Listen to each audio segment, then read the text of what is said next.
we go. Which bell is it? So there's the Amnesty International. Just a reception.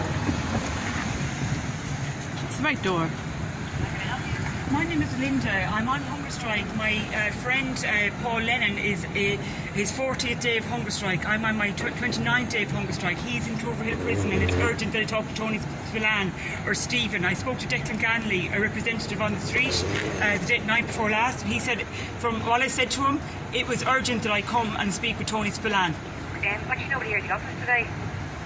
And there's no entrance into the office. We're still in COVID procedure. Stephen, I've your number with me. I was informed that Stephen works weekends. He was working Thursday, Friday, so... Yeah, but they're not actually in the office. So they're working from home? Yeah, they wouldn't be here today. Would you want me to take your number? But do you have a number for Tony Spillane? I can't give out a personal number now, sorry. It's urgent. I mean, the man has been psychologically tortured and he was also assaulted. I can't give his number out, unfortunately, through the GDPR, but if you give me your number... Yes? Yeah, please, what's your number? Okay, so it's And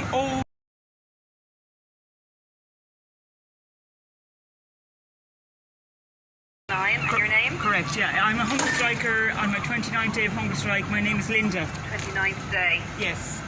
And Paul is on his 40th day, so it is very urgent. I'm not sleeping at night. His family are at their wits' end. He's been, we'll say, psychologically tortured in terms of not being served, not being met with the same standards of living in a cell as other prisoners. He regular, like normal sanitation. He's been. And you're Linda Rogers, is it? My surname I did not give you, but correct. Yeah, but someone came here yesterday to give me your surname. Oh, very good. Correct. Yeah. They're correct. Yeah. So Paul, I mean, they haven't even provided a jail uniform or clothes, a change of clothes in 8 days, or no showers, nothing. It's very severe. Pardon? Declan, a representative in uniform on the streets the night before last. Declan, you mean a police officer, was it? No, a representative of Amnesty International. So I informed him at length about the situation, and he was like shocked at what he was hearing from me, and I'm still in shock. It's discrimination. It's incredibly difficult for Paul. He rang me yesterday, so he hasn't been. We'll say provided with the same phone allowances or even Okay. Yeah, I understand. You know what I'm going to do? For him to nominate a panel for us to go in and meet him tomorrow to see him for the first time since last Thursday, AM Thursday week, is like incredibly hard for everyone concerned that wants to know he's okay, that wants to see he's okay, but he's not okay because he's got injury to his head, he's got bruises, he said he's been assaulted, he's been psychologically tortured, he's being not provided the same standard as any other person in the cell that was admitted in the remand prison. So okay. I'm going to pass that on now. I'm going to send an email through, and I have your. Correct, yes. Okay, yes. I'm going to pass that on now, okay? Yes, so he hasn't been provided with, clothes in 8 days or shower facility, the option to ring his loved ones. It's limited. There's like nearly a block to the service providers providing a normal service as anyone would have the right to. So his rights are not being applied. It's a breach of human rights. It's a breach of standard of care up there. So somebody has to oversee and go in and advocate for him, and pretty soon, please. Okay, I'll pass it on now. Thank you. I appreciate that. I'm sorry, what's your name? It's Sarah. Sarah, thanks Sarah for hearing me. But it is very urgent. 40 days on hunger strike, okay? How many days? 40 days, 40. Okay, it is the day 29th day, you said, though, was it? For me.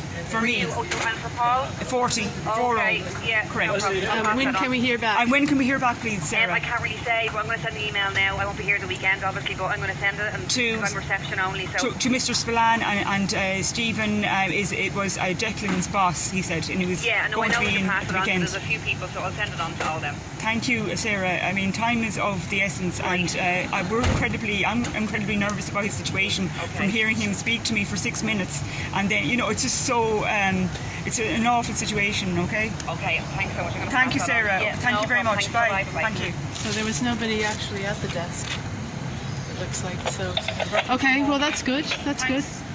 Thanks, people, and So yeah, it's a human rights breach. We need. Paul has said to me yesterday on the phone that to write to ministers, to encourage and urge them to understand that the services are not up to scratch. They're in breach of human rights. It's abusive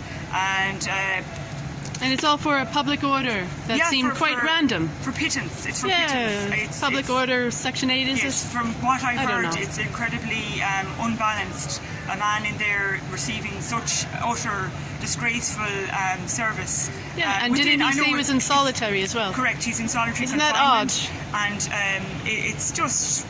It was very, very difficult to listen to the level of abuse and lack of regular service that other prisoners So you've had how many calls? Would receive. From Paul, twice since last Thursday week. So you received 2 of those calls? Correct, yes. Okay. Yes, so family are at their wits' end, and it's just not good enough. It's not good enough for a man that's 40 days on hunger strike. He's been assaulted, he's been psychologically tortured by what I hear is just abominable service, normal service. Okay, so we'll leave it at that. Thank and you. We'll make another statement later. This is just to show that we've approached Amnesty International. There's nobody in the reception except a woman who answered through the intercom, and we were not allowed in. Something about COVID actually was mentioned.